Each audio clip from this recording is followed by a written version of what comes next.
Let's go to questions from the audience. What question do we have today? I have a question. I actually have a felony on my record. It's a hit and run. I served 2 years in prison.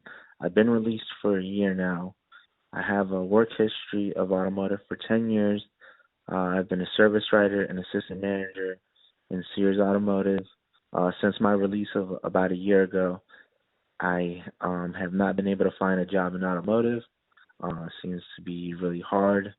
I did an interview with a BMW dealership, which they told me that they couldn't cover me for insurance purposes. And the reason I want to ask you, Chris, about this is because I understand that you have a large network of people and you have a long time experience. And I was just wondering, someone in my case, which was my first felony conviction of a hit and run, if you've ever hired anybody or know of anyone that usually will hire. I know that there's probably people out there that have felonies and, you know, they've done their time and they just want to move forward with their life. So I'm sure this would help a lot of people. And I thank you for your help so much. It's tough.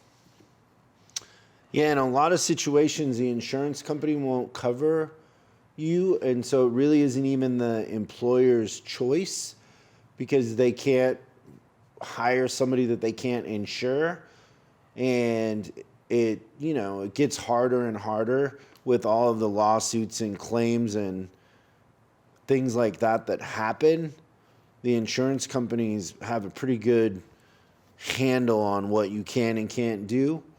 And so a lot of dealerships just wouldn't, you know, they just wouldn't be able to hire you because of their insurance at the time. Most of them probably wouldn't even interview you once they saw that because they know. Yeah. We've tried getting things like that pushed through, and it's 100% been a no. Yeah, it's more than just an uphill battle. It's an impossible fight, I think, in those cases.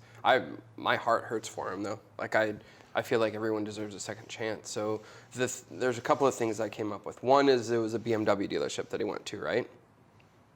They interviewed him? Yeah. Yeah. So the one thing that I would say is that what's the difference between... This is a segue to a joke. This poor guy, he's trying to find a job. Yeah, and you're going to make it into a joke? Yeah. I feel like levity is everything, but what's the difference between a cactus and someone driving a BMW? What's the difference between a cactus and somebody driving a BMW? I don't know. The pricks on a cactus are on the outside.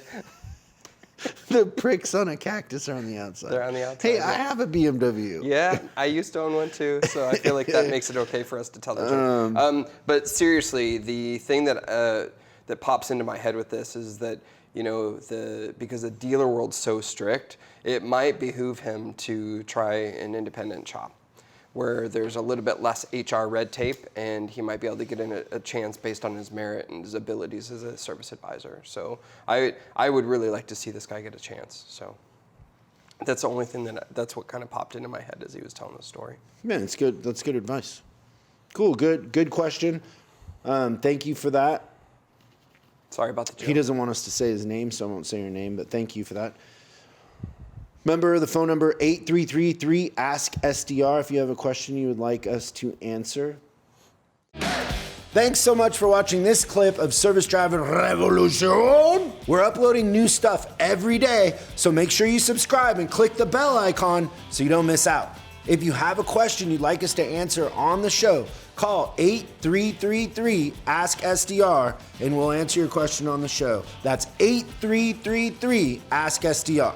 For special deals on our books and training, head over to offers.chriscollinsinc.com. Now that's offers.chriscollinsinc.com. I'm Chris Collins, and I'll see you in the next video.